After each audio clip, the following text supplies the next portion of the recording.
Words, hosted by Gavin Rasmussen. My name is Gavin Rasmussen, your host for The Art of Words. In today's episode, we're going to be reading some poems featured in an article by Vanessa Hugh titled Poems on a Pandemic, Coronavirus-Inspired Words from Bay Area Readers, from the San Francisco Chronicle's Datebook. My Corona by Sally Morgan. The coronavirus looks like a dog toy or a child's cush ball. With its primary color and fanciful shape, how can something so whimsical be so insidious? It hasn't infected me, mind you, but it has changed me, morphed into an odd, complex chimera. I've grown antennae that detect a 6-foot field around me. I've developed a fly's eyes to see danger on the surfaces. Like a squirrel, I bury food in nooks and crannies for a distant time. I don a carapace to venture out, which I shed like a snakeskin on return to my door. I am Lady Macbeth at the sink. The future keeps receding. Certainty has collapsed. Sometimes I am like the bear, lumbering out of hibernation, but mostly I am like the groundhog, waiting, still waiting to see her shadow. For Better or Worse by Dawn Arbor. The virtual hug cannot replace the actual hug, and eye contact is not the same as eye contact. Yet we make do with Zoom and FaceTime and whatever else there is, but still we long for what comes after and what used to be. I get to work from home because I have a home. Lucky for that. I get to shop for groceries 2 weeks worth at a time because I have a roof and walls and kitchen cabinets, and I'm lucky for those as well. Walking these green hills of full-on spring, plum blossoms and cherry, jasmine and wisteria, calla lilies, ceanothus, and so many tangerines in the yard that even a horde of marauding squirrels can't eat them all. One would hardly suspect the burgeoning death and despair in the city below, the country, the world, and yet I won't forget. I can't forget. Lately, when I go walking, I wear the black baseball cap from a dozen years ago that says Obama above the brim, with that hopey, changey thing still steeped in every thread. And somehow I feel better, as if the hat itself had the power to bring back a time in our own galaxy and our own country where the person in charge liked other people as much as he liked himself, or maybe more, and where that person loved his wife and she loved him right back, and where they weren't afraid to show it, and where that person could sing Al Green and defend the Constitution at the same time. And when I walk, I see the faces, keeping social distance, doing the dance, yet they're still close enough to read the hat. And I think they are feeling what I'm feeling, that maybe there are days ahead, as good or maybe better than those we left behind, at least for those who survived to see them. A Viral Composition by Renata Starbird. It all seems so simple yet wonderfully cunning, that we should be haunted by creatures so stunning. Not a precariat, nor is it eukaryotic. Some close to home, others much more exotic.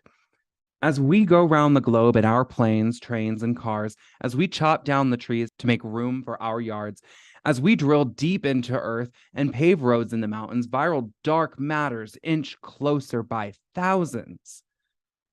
They are shapers and shakers of mankind's own history, preceding discovery. They were gigantic mystery, killing off whole royal lines with smallpox, the devil, pustules on eyes, skin, and lungs, truly testing our mettle. Intriguing and puzzling, these enigmatic beings, all time they've been with us, know they well a human being.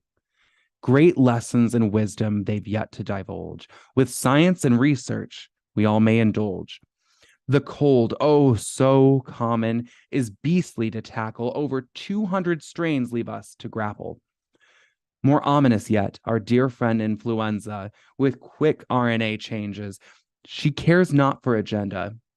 We've got light bulbs and iPads and hydraulic presses, but vaccines, They must summit mankind's greatest successes. They've transformed and disposed of so many diseases.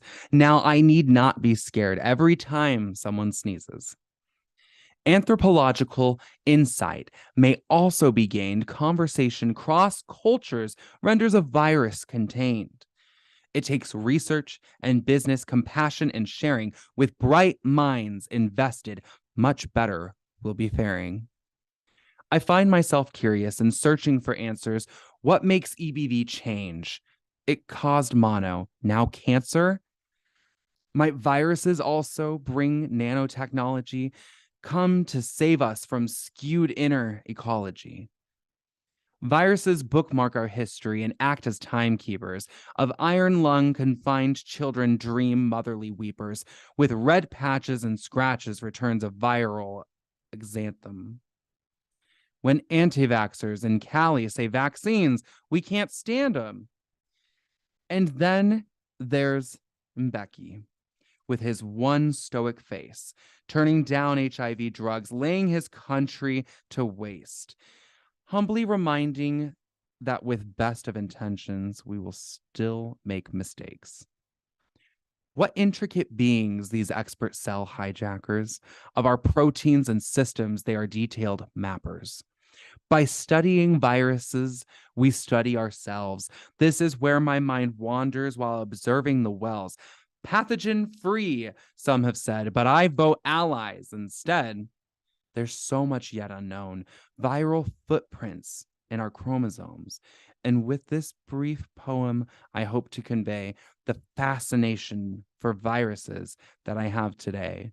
Man's best friend may be dog, but his longest companion has always been microbes that are living within him. Shelter in This Place by Donna Musick Evans. Wildlife ventures further while the streets are empty. The fox and coyote lingered, not just fleeting in the shadows, stopped and watched me through the aquarium window, wondering if what they see is authentic in our homes, but somehow not our normal habitat. The Dam Has Broken by Susan Van de Bittner.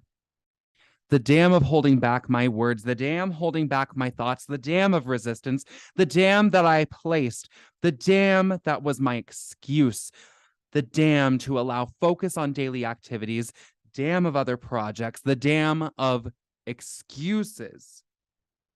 The dam was broken, and now the words of so many subjects flow freely of its own accord. My new job is to capture the flow in words by voice or writing, to create new rivers, new streams, and new joy. That time I ran to the darkened window after the small pebbles thrown by the cub reporter brother awakened me. He knew I would let him into the house, returning from interviewing Mrs. Anne Morrow Lindbergh. He sought the comfort of home. I was 6 years old, 1932. That time, we were visiting the same cub reporter in his Philadelphia home. Our mother held his firstborn, baby daughter. It was a Sunday afternoon. The telephone rang. After that call, we three drove back to Trenton. The silence in that car was our navigator, our surprise and shock so strong we were vacant of words. I was 15 years old, December 7th, 1941. That time my father's pattern on his workbench in the wartime airplane factory was destroyed. A patriotic man with a flag of 3, stars hung in the front window, now afraid his honesty was doubted. I was 16 years old, September 1942. That time I was walking on a street in Chicago with my almost twin brother when FDR died on August 6, 1945. Who was Harry Truman? I was 19 years old, August 1945.